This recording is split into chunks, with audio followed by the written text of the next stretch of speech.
டெல்லியில இருந்து அண்ணாமலை சென்னைக்கு திரும்பியிருக்கிறார். திரும்பும் போதே அவரை பத்திரிகையாளர்கள் சூழ்ந்து கேள்விகளை கேட்கிறாங்க.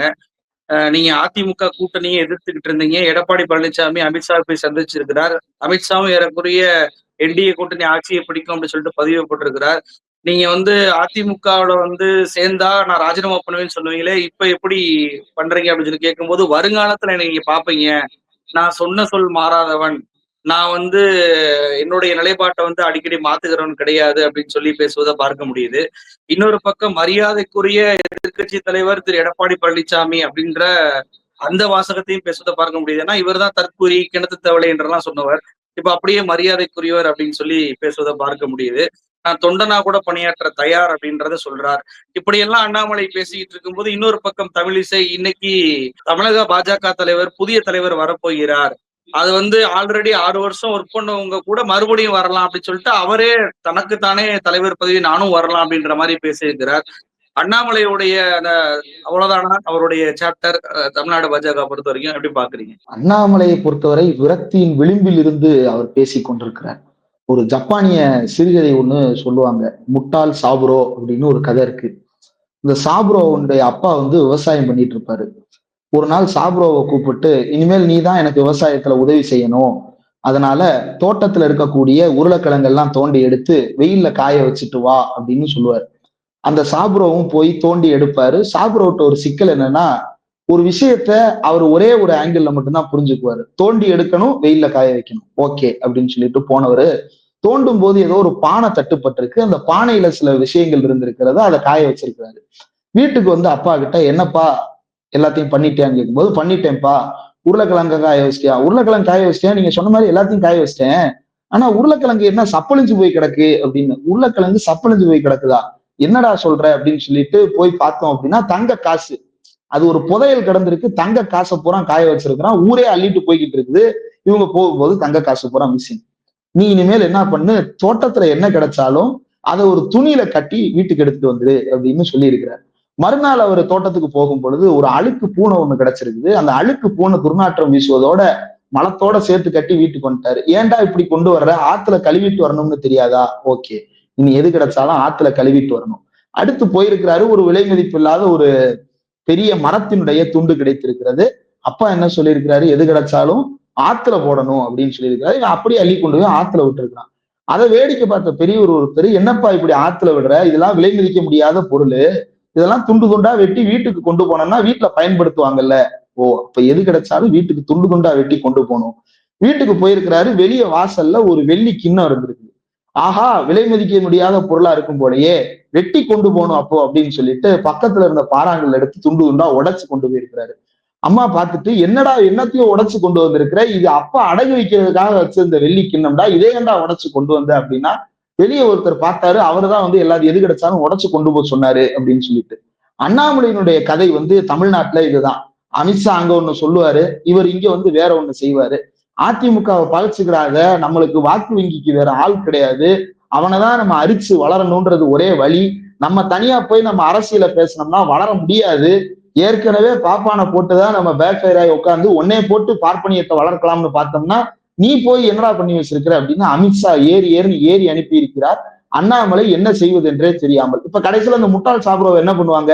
சரி வீட்டிலேயே இரு, உன்னை வச்சுக்கிட்டு என்ன பண்றது, இனி நீ எந்த வேலையும் பார்க்க வேண்டாம், வீட்டிலேயே இருன்னு. இப்ப அண்ணாமலை எந்த வேலையும் பார்க்க வேண்டாம், வீட்டுல சும்மா இரு அப்படின்ற நிலைமைக்கு வந்திருக்கிறாரா அப்படின்ற சந்தேகம் எங்க இருந்து வருது அப்படின்னா, தமிழிசை சவுந்தரராஜன் கொடுக்கிற பேட்டியில இருந்து வருகிறது. தமிழிசை அப்ரப்டா திடீர்னு பத்திரிகையாளர் சந்திக்கிறதுக்கு உட்கார்றாங்க. அவங்க கவர்னர் பதவியை ராஜினாமா பண்ணும் போதே தெரியும். அவங்க ரவீந்திரன் துரைசாமி சார் தான் அடிக்கடி சொல்லுவார், மோடிக்கு செல்லப்பிள்ளை அப்படின்னு சொல்லிட்டு.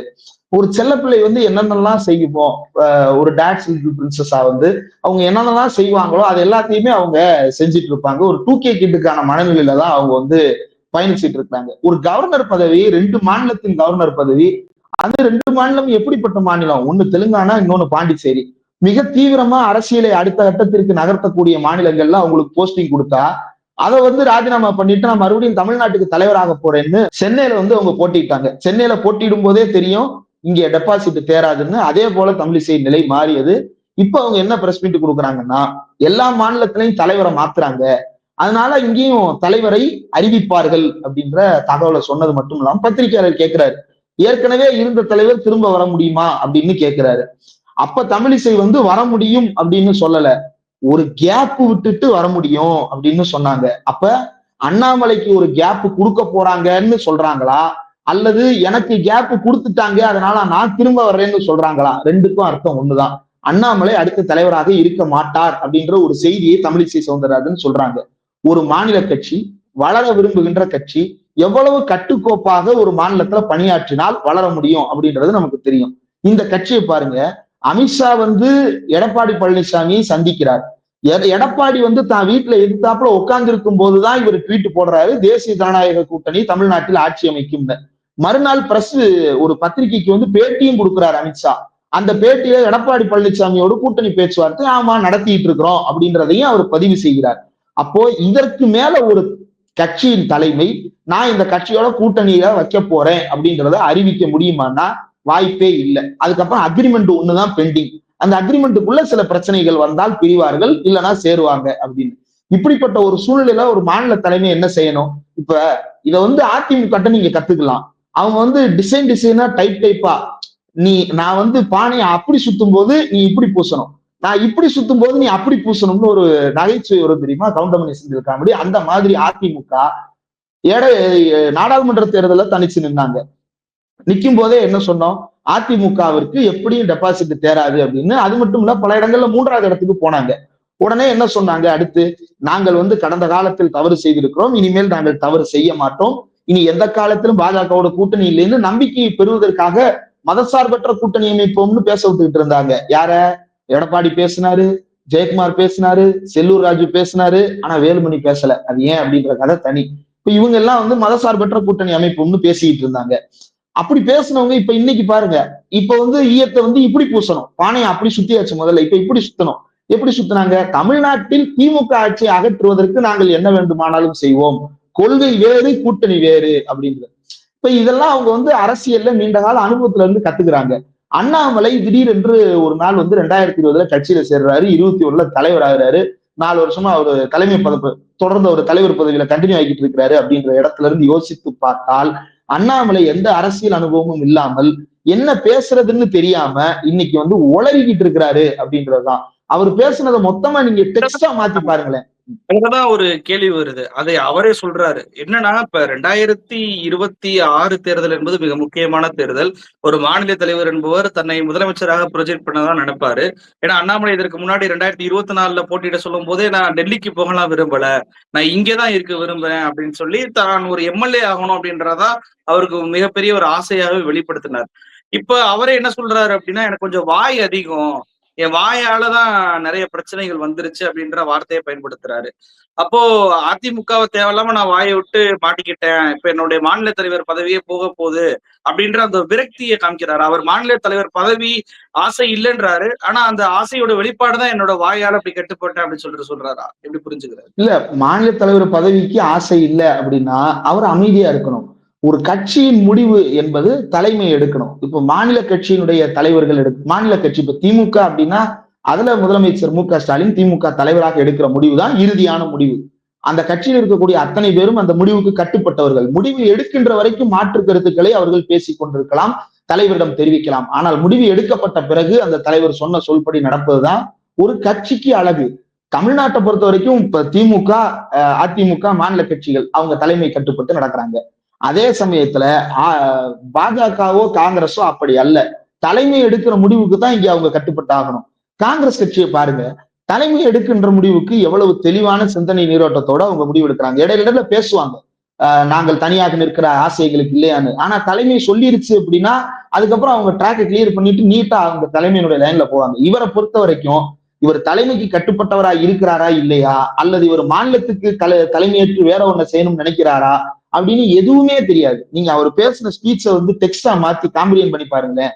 குரோகேட்ட கொடுத்தா அதுவே கன்ஃபியூஸ் ஆயிரும். என்ன இவர் மாத்தி மாத்தி உளறிட்டு இருக்கிறாருங்கிற அளவுக்கு தான் இவருடைய பேச்சு இருக்கிறது.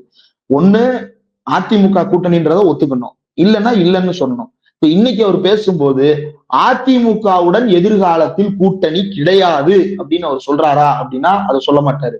மாறாக என்ன முடிவெடுத்தாலும் நான் கட்டுப்படுவேன், ஆனா தலைவரா இருக்க மாட்டேன், தொண்டனா கட்டுப்படுவேன் அப்படின்னா உங்க கட்சிக்கு உள்ளுக்குள்ள எதுவும் பிரச்சனை இருக்கா? நீங்க தானே சொன்னீங்க nation first party next self last அப்படின்னு சொல்றீங்க. அப்ப கட்சியினுடைய வளர்ச்சி அப்படின்னா அந்த வளர்ச்சியில வந்து அதிக பங்கு உங்களுக்கு இருக்கிறதா அமித்ஷாவுக்கு இருக்கிறதா அப்படின்னா அமித்ஷாவுக்கு தான் அதிக பங்கு இருக்கிறது. ஒவ்வொரு மாநிலத்திலையும் எவ்வளவு விலை கொடுத்து எம்எல்ஏக்களை வாங்குறதுக்கும் செங்கோட்டையன் மாதிரியான குரூப்புகளை உருவாக்குறதுக்கும் ஓபிஎஸ் மாதிரியான குரூப்புகளை உருவாக்குறதுக்கும் எவ்வளவு செலவு பண்ணியிருப்பாரு. செலவுக்கு முட்டை போடுற கோழிக்கு தானே வழி என்னன்னு தெரியும். அப்ப உங்களுக்கு இங்க என்ன வேலை அப்படின்ற அந்த கேள்விதான் வந்து நிற்கிறது. தமிழ்நாட்டை பொறுத்தவரை அண்ணாமலையினுடைய அத்தியாயம் அப்படின்றது அவர் என்னைக்கு லண்டனுக்கு கிளம்பினாரோ அன்னைக்கே வந்து பெரிய அளவுக்கு மூட்டை கட்டப்பட்டு விட்டது அப்படின்றதுதான். இப்ப இதுல ரங்கராஜ் பாண்டே மாதிரியான நபர்கள் எல்லாம் ஓப்பனாவே வந்து அண்ணாமலை பேசக்கூடிய அரசியலுக்கு எதிராக வியூகம் வகுப்பது போல பேசிக் கொண்டிருக்கிறார்கள். அண்ணாமலைக்கு இப்ப இருக்கக்கூடிய ரோல் வந்து ரொம்ப சிம்பிளான ரோல். அடுத்த தலைவராக அவர் அறிவிக்க போறாங்களா இல்லையான்றது அவருக்கே தெரியாது. அதே நேரத்துல அவர் சொல்ற ஒரு கருத்து, நாங்க வந்து எந்த காலத்துல என் சொன்ன சொல் மாற மாட்டான் இந்த கோட்டைச்சாமி அப்படின்ற ஒரு டயலாக் ஒண்ண சொல்றாரு.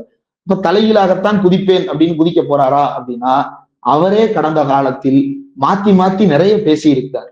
தலைமை எடுக்கிற முடிவுக்கு நான் கட்டுப்பட்டு நடப்பேன், தலைவர் பதவி எனக்கு தேவையில்லை, ரெண்டாவும் பேசி வச்சுட்டாச்சு. இப்ப நாளைக்கு அதிமுகவோட கூட்டணின்னு வந்தா நான் தான் ஏற்கனவே சொன்னனே தலைமைக்கு கட்டுப்பட்டு நடப்பேன் அப்படின்ட்டு, இதுதான் மக்களுக்கு நலன் என்றால் இந்த வழியில் நான் பயணிப்பேன் அப்படின்னு மாத்தி அவரும் இந்த பக்கமும் அந்த பக்கமும் பூசுவதற்கு கூட வாய்ப்புகள் இருக்கிறது அப்படின்றதான் அண்ணாமலை பேசக்கூடிய ஒரே அதுல விஷயம். ஒரு கேள்வி வருது என்ன அப்படின்னா, இவர் அண்ணாமலை பொறுத்த வரைக்கும் அவருடைய தலைவர் பொறுப்புல இருந்து இறக்கப்படுகிறார். இன்னொருத்தவர் வந்து தலைவர் ஆகிறார்னு வச்சுக்கோங்களேன். எல்முருகனை போலவோ அல்லது தமிழிசை போலவோ ஒரு பதவிகளை ஏற்றுக்கொள்ள அவருக்கு மனம் வருமா அப்படின்றது ஒரு கேள்வி. இன்னொரு பக்கம் இவர் வந்து நாளொரு மேனிக்கு ஏதாவது ஒரு அறிக்கையை விட்டு மீடியால தன்னுடைய பெயர் இருக்கும்னு நினைப்பவர். எடப்பாடி பழனிசாமி தான் கூட்டணிக்கு தலைவர் அப்படின்னு வந்துட்டா அவர் என்ன சொல்றாரோ அதான் வழிமொழிந்து பேச வேண்டிய கட்டாயம் என்பது ஏற்படும்.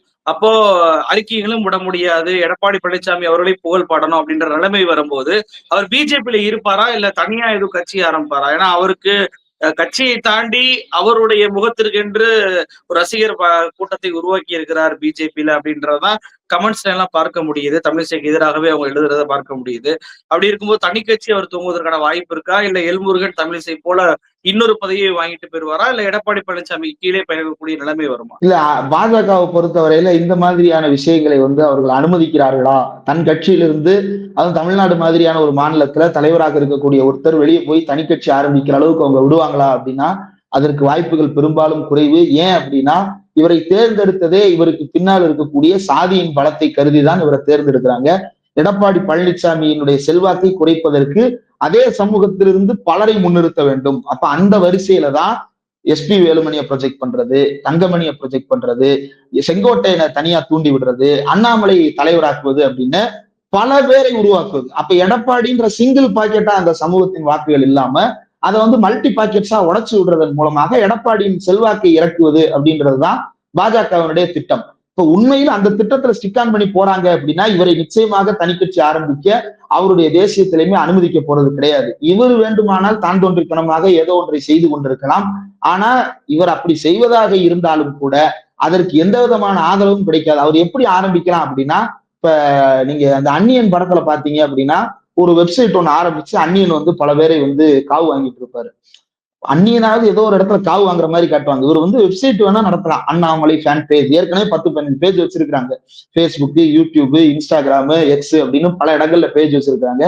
இவர் வந்து அண்ணாமலை ஐடி விங் அப்படின்னு ஒரு கட்சியை வேணா நடத்திக்கலாம், ஆன்லைன்ல நடத்திக்கலாமே தவிர கிரவுண்ட்ல இவர் என்ன ஆவார் என்றால் ஒண்ணும் இல்லாம போயிடுவாரு. இன்னைக்கு இவருக்கு பின்னால நிற்கக்கூடிய ஆட்கள் எல்லோரும் பாஜக என்கின்ற கட்சியின் பலத்தை பயன்படுத்தி கொண்டு தங்களை வளர்த்துக் கொள்ள ஆசைப்படுறவங்க. பல பேர் கேச வாங்கிட்டு இருக்கிறான். கேச வாங்கினவங்க போனா அமித்ஷா காப்பாத்தி விடுவாரு. ஏன் அமித்ஷாவே கேஸ் வாங்கினவர் தான், சிபிஐ வழக்குல அரெஸ்ட் ஆகி ஜெயில இருந்தவர் தான்.